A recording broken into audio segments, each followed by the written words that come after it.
I've been working my whole career like proactively, like hustling, like boom, boom, boom, pumping it. You know, sometimes you're working with clients and you're tasked with trying to sell a front of shirt or sell a new event that they've got and try and get sponsorship and so on. And we're hitting up 500, 600 brands for like 5 meetings for like one deal. Welcome back to the NatWest Business Show. I'm your host, Angellica Bell, and this week we're with Deji Akande, the founder and brains behind Gateway Sports, a trailblazing company revolutionising the intersection of sport and business. With a relentless commitment to innovation and a passion for empowering athletes and businesses alike, Gateway Sports is rewriting the playbook on what it means to succeed in today's competitive landscape. Welcome, Deji. Welcome. Love that intro. Did you like it? Yeah, powerful. Yeah. We're getting off to a good start. I'm with that. But before we get into your incredible story, I want to ask you to share a business confession. Okay? It could be a moment of failure that turned out to be the springboard to success, or even a mistake that you managed to turn around and make it a positive experience. So, what are you bringing for us today? I think a confession, I think I go back to, and without context, it will just sound a bit strange, but I go back to being an Uber driver, right, with somebody's unfortunate vomit in my car at 3 a.m. in central London, me cleaning it up with a petrol station, plastic gloves, and kind of wondering, how did I get here? And the only reason I'm here is because I decided to start a business. And so I think that was a particular point where I questioned, wow, I've really gone for it. So do you think that was sort of like a light bulb moment where you were there, you're like, what am I doing? Or I need to change this? Or... Do you know what it was? It was a moment where I said to myself, nah, you know what? Like, this is what it takes. Like, you are willing to go to this extent to kind of support yourself, support your family in the background while you build this thing. So in the daytime, you might see me talking to some big brand marketing director, looking ready and clean. And here we are, all my mates are sleeping. All my friends are asleep, my family are asleep. No one's awake at night at this time. And here I am navigating this mess. Now, you're telling me a confession, but I want to just explore this a bit more. So you were an Uber driver at the same time as Yeah, working? I mean, if we're going to get into the flow of my story, should we just go? Like, we're here. Let's just go with it. You've given me a little nugget. I'm going to expand. Okay, so I've always kind of been passionate about sport and entertainment, always been passionate. I did athletics from when I was like 13, did football as well. So I just love sport, just period. And it was when I was 16, and I don't always say this so openly, especially when it's more with like younger people, because it can be like 16. But when I was 16, I was like, I need to start a business. I want to have my own marketing agency. So you had that sort of desire from really early age? Yeah, really early age. Yeah, I literally watched Jerry Maguire. There's a film. I know. I must have been Show me the money. I must have been like 5 or 6 when it came out. So I didn't watch it when it came out. I watched it later on. It's a great film. It's a great film. It's one of my top 10. Really? I mean, it's in my top 10 films of all time. Well, there we go then. So I watched that and I was like, mate, this is the place to be. Obviously, I love sport as well. So I was 16, then went to sixth form, navigated that pathway. Let me try and get my way into this sport industry. I went to university, studied business and sport in Brunel. Come on. And then I went to, and straight, well, as soon as I graduated, I started a job at British Athletics or UK Athletics. And so then it kind of began a pathway of working in different sport organisations, in athletics, in football, with big agencies, in the third sector, in charity, with the Prince's Trust and Race for Life, and then back into sport and entertainment with an agency called Mongoose Sport and Entertainment. And it was there around 2018, I was like, right, it's time. I've got all this experience, all this network. I've worked with big athletes, small athletes, major brands. I've done so much. But it's now ready to kind of really go. And every step I was taking, I was always thinking about it. And so I'll fast forward, but essentially when I started, shout out to my former employers at Mongoose, because they actually allowed me to take a day back from work to help do my business. Because I was approached by a good friend of mine, Asha, and she said, I need a new manager. And can you help me find a new manager? And I was like, well, Asha Phillips. Yeah, exactly. Who is a NatWest ambassador right now, making it happen. Obviously, he's part of the Team GB collaboration.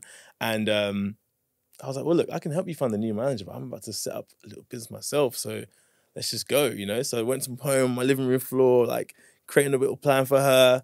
So Asha Phillips says, I'm looking for a manager, or she was going to leave her manager, and you saw a sort of like a little glimmer of light and thought, I just thought it was I'm going to go for this. It was godsend. I was like, I'm literally thinking about starting, or not even thinking, like, it's happening.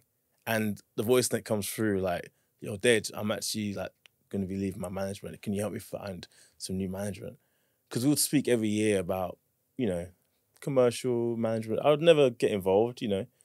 We approach, we don't poach, you know. Like, we just, you know, be there as a support, as a friend. But she was like, no, I really want to make a move. I was like, look, I can find agents for you, but like, you know what I've been doing for my career, just let's do it. And after a few conversations, we're like, all right, let's do it. And that was the beginning. But so that was the beginning of Gateway? Yeah, that was the beginning of Gateway. But then obviously what led to me being an Uber driver was... Yeah, because I was going to get back to that. What led to me being an Uber driver was obviously I've done all this stuff. We've started this, you know, small business, etc. But I'm still working full time. And eventually got to the point where I was like, right, I can't work full time for another agency or for someone else. I need to focus on Gateway. But how am I going to do that when Gateway's not making enough money to support me or my family? I've got mortgage. I had one child at the time, and I got two, a wife. And so I was like, well, I'm going to do this business, but we're going to find a way to bring in some extra money while we're doing it. So basically in the daytime, I'll do Gateway. And then in the nighttime, I'll do Uber. But even before that, I did delivery driving. So even before Uber, you were doing delivery. Delivery, yeah. Deji, you are a grafter. So we were grafting, hustling, and I was so scared I was going to see athletes. I was scared I was going to see brand, like marketing directors. I was so scared that I was going to be picking up people. Like, didn't you just email me the other day? Or like, I was on a Zoom call with you just now. Like, what are you doing? I did pick up a few marketing directors who I knew who they were because I hit them up on social media, but they didn't know who I was. But you know what? I just realized that like whatever fear I have, it doesn't trump the vision I've got. So let's just go. Well, we've just started this podcast and just gone right in there. Hey, you teased me, so we're here. We're here. Well, actually, do you think it's vital for startup owners to have that sort of interest, passion in order to succeed? Or do you think you can learn on the job? I think both. I think absolutely having a passion is important. And I hear sometimes people say on like podcasts and stuff, you know, it's not just about passion, it's about what you're good at and so on and so forth. But I think like, you know, you have to have a passion, especially if you're going to go into the world of like, entrepreneurship. Even if your passion is something that you never knew you had a passion for. Your passion might not be for the water bottles you're selling or for whatever the thing is. Yeah. But it might be for the process or for the opportunity and for the challenge, you know. But from my perspective, yeah, passion is important. Without passion, I wouldn't be here. No way. If without having a passion for this game of sport entertainment, I would not be sitting here. Well, since you signed Asher, your business has grown. Gateway is bigger, isn't it? Yeah.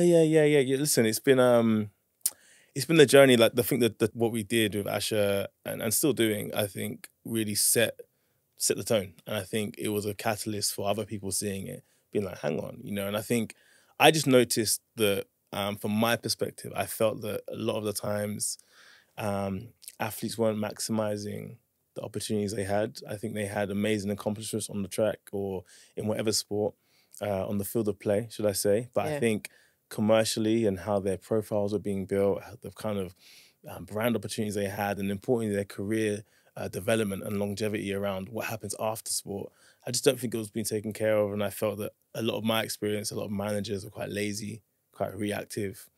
And I was like, nah, I've been working my whole career like proactively, like hustling, like boom, boom, boom, pumping it, you know. Sometimes you're working with clients and you know, you're tasked with trying to, you know, sell a frontal shirt or sell a new event that they've got and try and get sponsorship and so on. And we're hitting up 500, 600 brands for like 5 meetings for like one deal. Like that's the kind of ratio that you're hitting. And I'm seeing athletes like who've got amazing credentials, Olympic medals and all this kind of stuff, and they're just got nothing really going on commercially. So I said, nah, if we can create an agency which is proactive, which listens to their vision and their purposes and use that as a lens to see opportunities, we're going to have some success. And that's basically the framework. Okay, but you're hustling for yourself. Obviously, you're trying to make a business for yourself. But at the same time, as a talent manager, you're hustling for other people. Are you I'm always 100% hustling? No, we're always hustling for other people. In fact, my hustle is for other people. Does that give you that's a fulfillment. Yeah. I said to someone the other day, like, really, like, me and the business, we're just called to serve. You know, we're just called to serve our clients. That's the game. And that's where I get fulfillment from. So like if people who know me, they know that like I get excited, I feel happy when, you know, I know you're looked after. That's just the energy you have to be on, because representation is super important. It's a real, like I hold a lot of, it's a lot of weight. Like you are representing somebody, you're literally their image bearer, you're their representation. They are not in the same rooms, they're not in the rooms you're in. Sometimes deals are being done and the client has never even met the athlete. All they've met is you. Like that is so much weight for an athlete or any entertainer to give to an individual. And so we hold it with a high level of responsibility.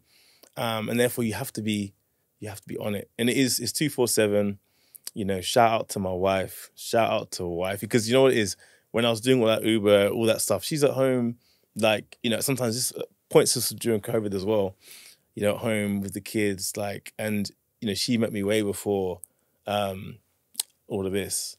And so she's thinking, wow, life is really changing up.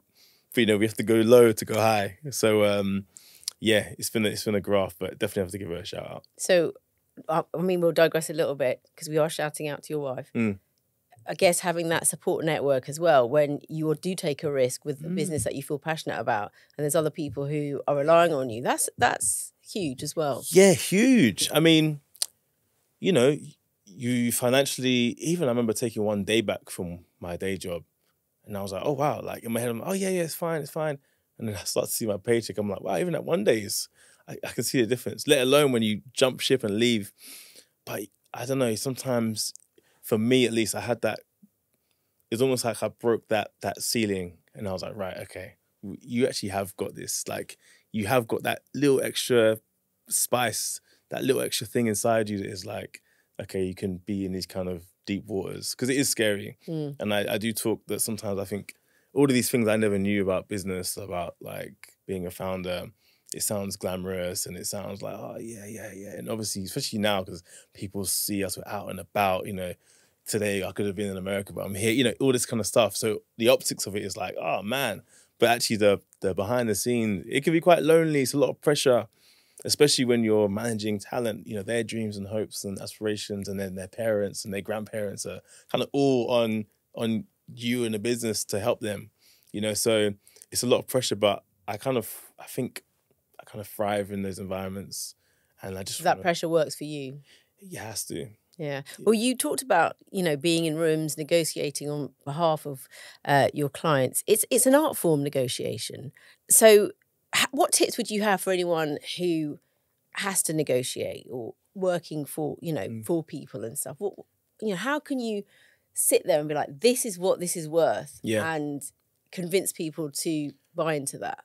If you're negotiating, you're trying to convince an individual to help do something. Like, you need to be giving them a solution. I think too many times people, agents, managers, athletes, whoever, or any sort of business, they're thinking about what they're going to get. Usually it's cash or money, and they're thinking about what they receive. But you need to be thinking, what value am I going to be giving to them? Like, and that's it. Focus on the value. Like, hey, Angellica, let's go to this amazing restaurant. Like, and let's go. Yeah, let's do it. Right. But it's about, you know, we're going because the value you're going to get from eating this amazing food, it's going to be wonderful. It's going to be amazing. Like, it's going to be an amazing experience for you. Keep you full. For sure. Now, I didn't tell you you're going to have to get the bill, but like, it's going to be nice. Do you know what I mean? So like, it's one of those ones where you just have to be thinking about the value proposition for them, you know? So one of my older colleagues, he always would talk about, you know, VBR, valid business reason, you know, and you have to give them that valid business reason while we're having this conversation. So yeah, I think being solution focused is super important. And I think if you're giving people solutions to their problems, you're going to be halfway there, man. Yeah, and trust as well. Oh yeah, trust and integrity is important. Like, I always, like, in Gateway Values, I always talk about integrity, because, you know, in this business, it can be, you know, sometimes when you're dealing with individuals, you're dealing with money, you're dealing with partnership deals, etc. I think sometimes even the word agent, it can kind of come with like some sort of like stereotype, you know. But if you are just authentic and you really do care about your clients, the work will speak for yourself, and the people around you will vouch for you and advocate for you. So, well, Deji, your product is real people. How is it dealing with different personalities? Because not all the time you're going to be aligned with your client. You've got a client who thinks, actually, I want to do that. And you might think, as a talent manager with an overall picture, that you should go in a different direction. So how do you work with that? I think two things. One, it's good to start every year, every cycle, every relationship with a clear strategy of like, where are we going and where do we want to go? So what's the common goal that we're looking to achieve? And try to communicate as clearly as possible, like, an aligned pathway to that. But obviously at times you might have different ways of thinking. And ultimately, as I said earlier, like, we're here to be of service to our clients. And so at the end of the day, I'm not the one kicking the ball, running the track. I'm not the one doing the gymnastics. I'm not the one doing whatever the sport is. It's not my face on the campaign. Like, it is their image, it is their life, it is their career. And so we obviously will put forward the most compelling case, if there's something serious, which I think is the right thing to do. But at the same time, I think managers need to accept this is not your life, and so you do have to listen to what they are concerned about and what they care about. And, you have to give them that autonomy to have the opportunity to make that decision, It's not great if you're just, this is the way it's done, this is what it is. And obviously, if there's a good relationship and trust, there's many times that one of our clients has trusted us with a decision. We weren't too sure about it, but that's why they've employed us, because we can be sure, because we can see the opportunities, and it's gone really well. Many times it's happened, but sometimes you also have to listen and say, you know what, I don't want to do this. It's like, you know what, we're not going to do it. So it's just as much an advisory role as well as a business one. Yeah, we're there. So there's this crossover in mentorship, isn't there? I say that it's we're business partners. We're business partners, and the venture is Angellica, and so we're business partners in this operation. But we're here to support and amplify and propel, our clients' business, which is themselves. But at the end of the day, like, we also need to recognize that, like, it is their career, it's their life. And so you can never be too forceful. Let's flip it though. If you just said that you got to support yourself and this is your business. So if there's a massive deal and you need such and such to take this deal. Yeah. I mean, there's something in it for you. Absolutely. It must have an impact if they say, I'm not going to do that. And you're of course. So you're looking at your budget sheets as well.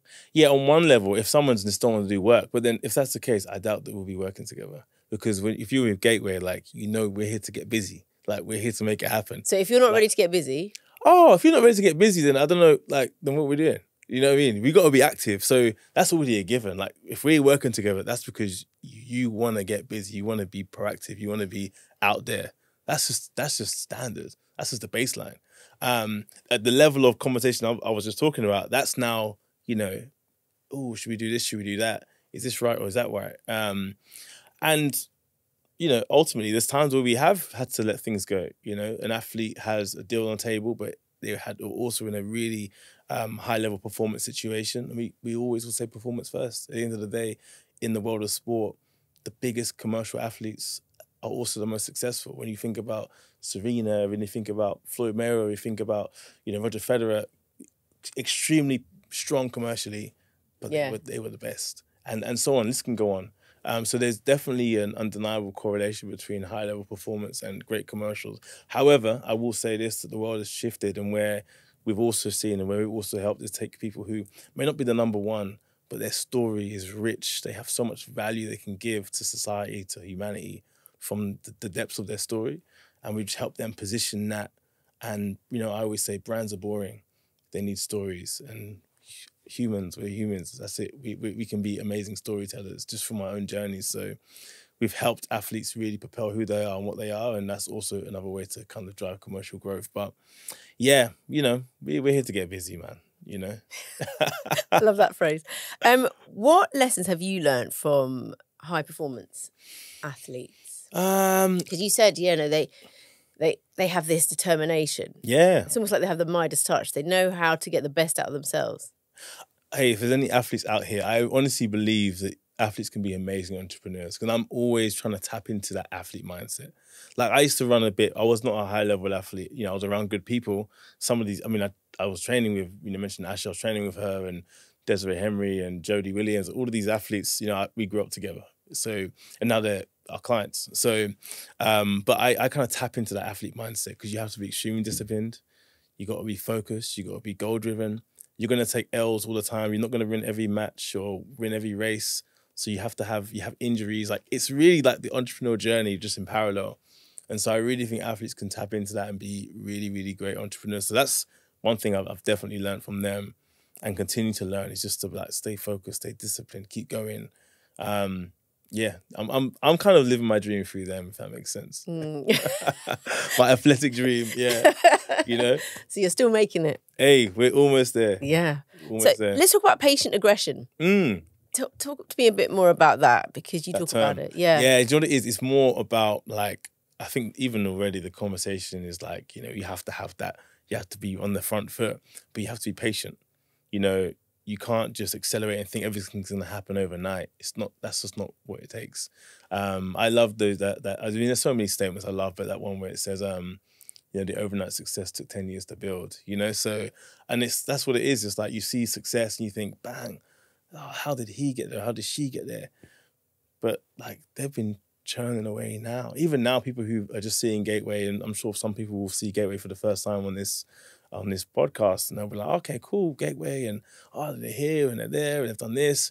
But it didn't start there. It started from me like delivering boxes, like dropping it at my friend's house and running away because I didn't want my neighbor to see it was me delivering. You know what I mean? It started there. It started there. So it's about the backstory. Sometimes people just see success. They see people doing well. They see people flying on planes. Yeah. Their lives on social media. But at the same time, there was that journey. And it's the same for athletes. I mean, you might win the gold medal, but you've been training since how many years before you get there? When you see an athlete on a podium, like you see them in that moment, but like everything which is taken for them to get there, the ups, the downs, the highs, the lows, like it's a whole story. And so that's why like people should really celebrate their wins because we don't always win in life. Like actually took quite a lot of L's, like, do you know what I mean? And so when you do have a moment, when you do have that window, man, celebrate it, embrace it, and use that as fuel to keep going, you know? Yeah, and do you think that's something that business owners and startups can learn from athletes? Massively. Yeah, as mentioned, like there's so much that we can learn from that mindset of perseverance. Because it's, you know, when you're waking up at 5 a.m. to go training, it's lonely. When you're staying in the office at 10 p.m. trying to figure out this deal, it's lonely. When you're up at night worrying about your injuries or worrying about how you're going to tell your coach you're going to leave, it's lonely, it's scary. When you're up at night worrying about, is that invoice going to drop because we've got bills to pay, it's lonely. So like there's so much parallel there. And I think it's just about just persevering, you know? Obviously, community is important. So I would always say find a good community to have around you. And I've had that, especially over the years, just people who've either been in the business or been in like business themselves. Because, yeah, you again, this is the first company I've ever run, you know? Like, I didn't learn this in, like, a book or in theory. This was being passion and just figuring it out as we go along. And just having a sharp mind. And humility is also important as well. Like, you're not going to be the expert on everything. Help and bring people in who are experts in their field. So, yeah, I think there's quite a lot of things that we can take from the athlete mindset. Now, I'd like to interrupt this podcast with a section we like to call Trending Takes. Trending Takes. Trending Takes. Debatable statements based on themes we've seen online. Yeah. And it would be great if you could simply give me your take. Okay, I'll take it. Let's do it. All right. Let's do it. Number one, esports have no business in the Olympics. Ooh, Angellica. Nah, I mean, I think esports is an amazing industry. And so... what do I need to say? Do I need to say, like, agree or disagree? Or is it... You can do what you want. What do you think? Okay, cool. Yeah. No, I'm open to it. So I've been to an esports and Olympics event in Singapore. I think it was fantastic. I loved it. Esports players have similar training regimes like sport performance athletes. They've got so much stuff going on in terms of their nutrition, their regime. So you have to respect it. And I was a gamer when I was growing up as well. So, man, let esports do their thing, man. Don't worry about that. Right, this one. We sort of touched on this a little bit. An agent should prioritise the talent's well-being over profit. I'm for it. Yeah. Yeah, I'm for it. A lot of agents get criticised for that. Of course, because they're chasing money. And if money is their only driver, listen, We all need to make sure that we can buy our bread and our milk. But at the same time, you need to be looking after your clients. This is a good one for you. I'm here. Mixing friendship and business is a recipe for conflict. Because a lot of your clients, you said, were your people's brethren from back in the day. Angellica. Yeah. Ooh. It's hard, isn't it? It's hard, man. Listen, there'll be people listening to this and be thinking, they'll know why I'm doing that. But in truth, I think friends can be amazing business partners. You know them well.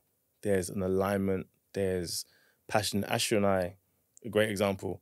We are friends before this, and we've had amazing success. Don't get me wrong. Communication was important. Alignment was important. Where it can go the other side is, and which I also know, is when you don't set the boundaries and you don't clear how you're communicating. Deji, thank you so much. And if you're watching this podcast on YouTube, do get involved in the comments, and we'd love to know what you think of those trending takes. Now, I know you want to grow Gateway. Of course. You want it to get bigger. So you're thinking about funding. Yeah. What's the next stage? Can you? Yeah, I mean, Gateway was very much if you haven't realised, it was quite a bootstrap situation. Yeah. Yeah. Quite a bootstrap situation, you know? Yeah. And which I think is great that you're happy to admit that. To say, look, 100%. This business and you know what has it is, to grow. I was so, at times you were nervous to talk about it because you're thinking, but actually the more as you go on, I wish I had me to look at when I was starting, because I would be super inspired, because you see so many things happening around you and you actually think, can we actually attain that? Can we actually reach a point?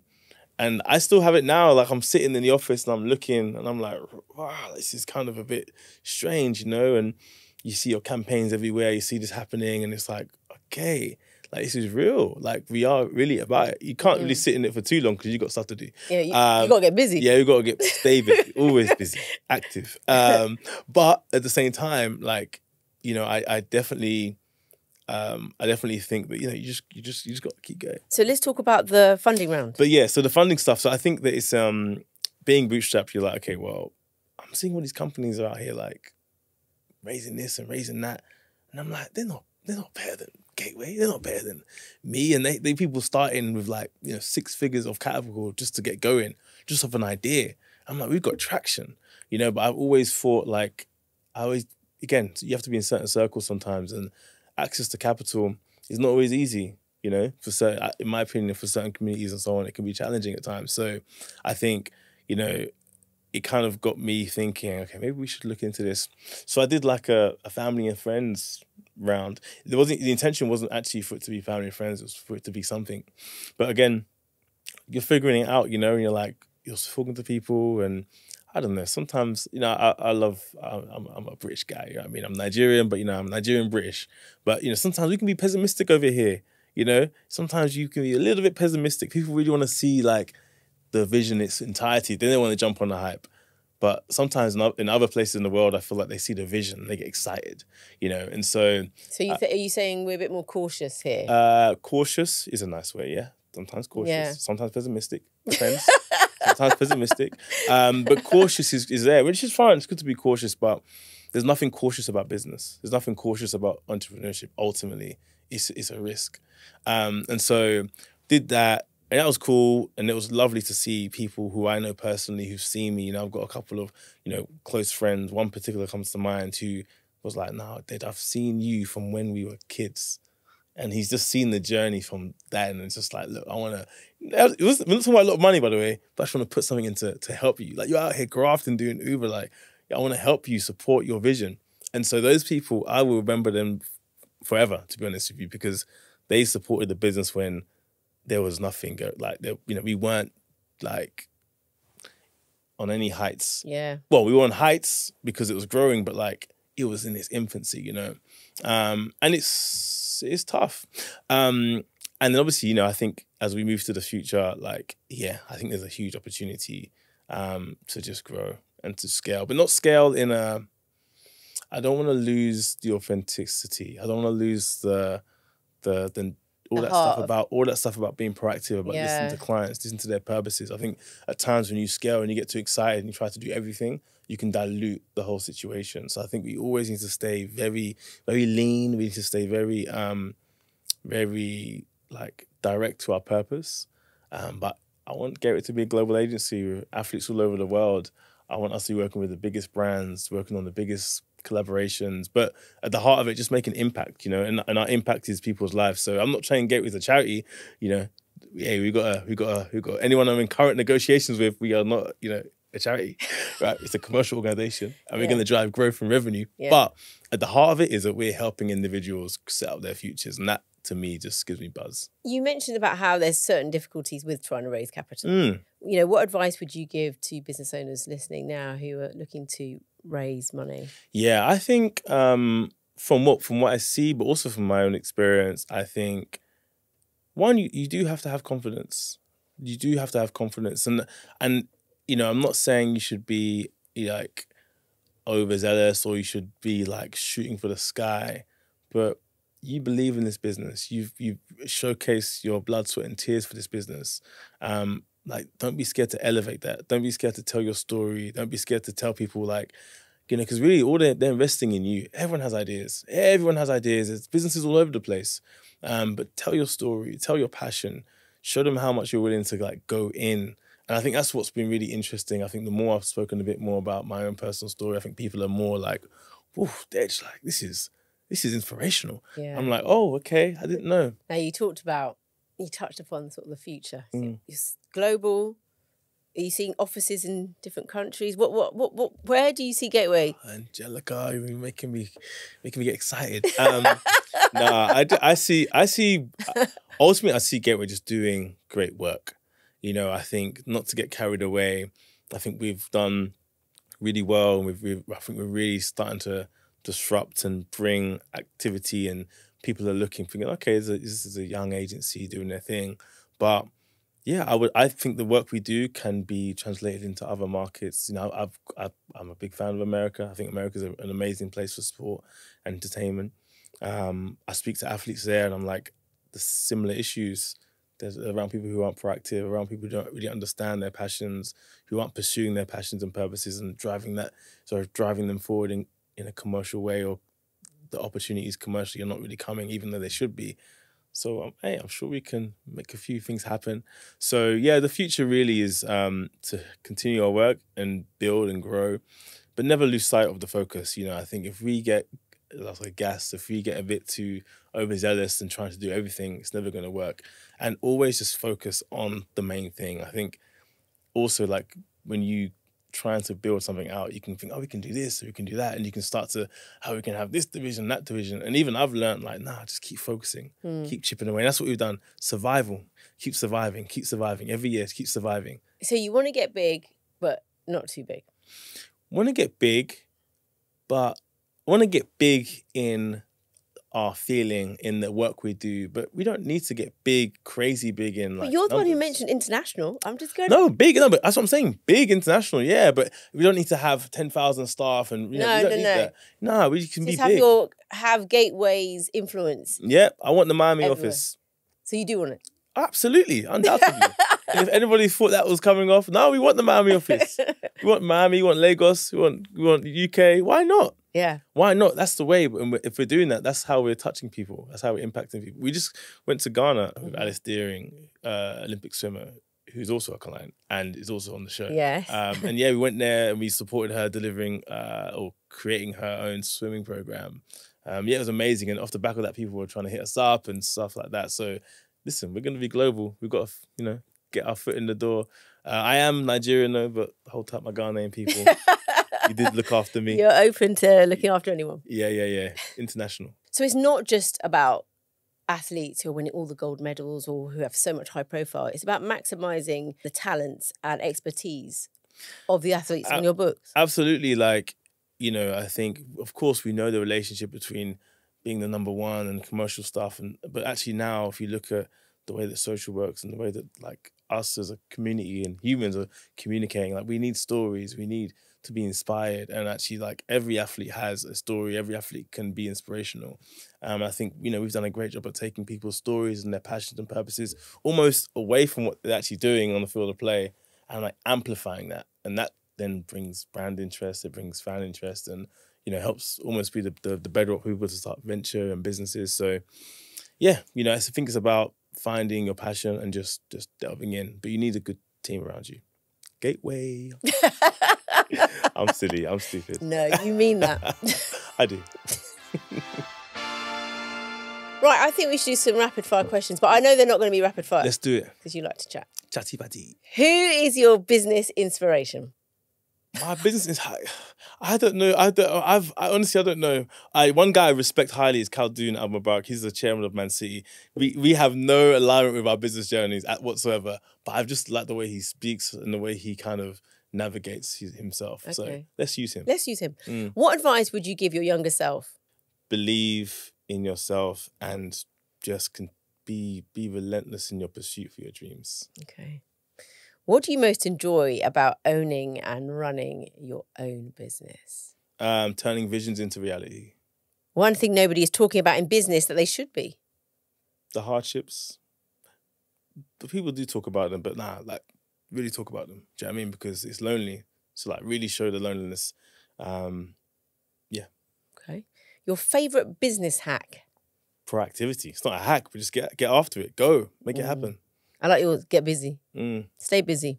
Always ready. Always ready. One tip on how you stayed motivated during tough times or setbacks? Focusing on the vision, I think, is important, and the steps that need to be taken to get there.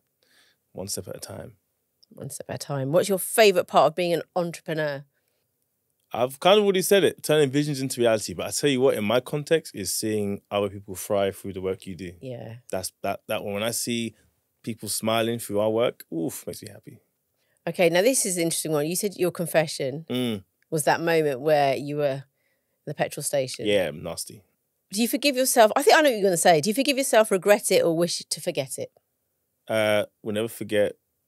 I don't know if the option was there, but I embrace it. Yeah. Yeah. That's what I knew you were going to say. Part of the story, You were going to just dash all of those. You were like, no, embrace it because it got you on that road to Gateway. Yeah, for sure. And finally... It was my gateway. It was your gateway. Sign me up. Oh. And finally, where can people follow you online to know more about you and your business? Business at Gateway Sports Group on IG. Yeah. At Deji Akande on IG. And LinkedIn as well. I'm a bit of a LinkedIn guy as well. So Deji Akande on LinkedIn. So looking at different platforms that work for you as well is a good tip. Also, yeah, absolutely. And telling your story, amplify your voice, show who you are. Don't edit yourself. Okay. And for any athletes out there going, I need this Jerry Maguire in my life. Get at us, shout us. Let's get busy. Let's get active. If we can work, then absolutely. And if we can't work, then be sure I'm gonna give you a 5-6 minute voice note about all the things that I think could be great for you to do. There you go. Deji, you're amazing. Thank you. We out. And to those of you listening in, thank you so much. Don't forget to hit follow and subscribe so you don't miss out on our next guest whose story is something you won't want to miss. Or equally, head over to the NatWest website for information and tools that help you take those next steps to success. Deji, you're amazing. You're amazing.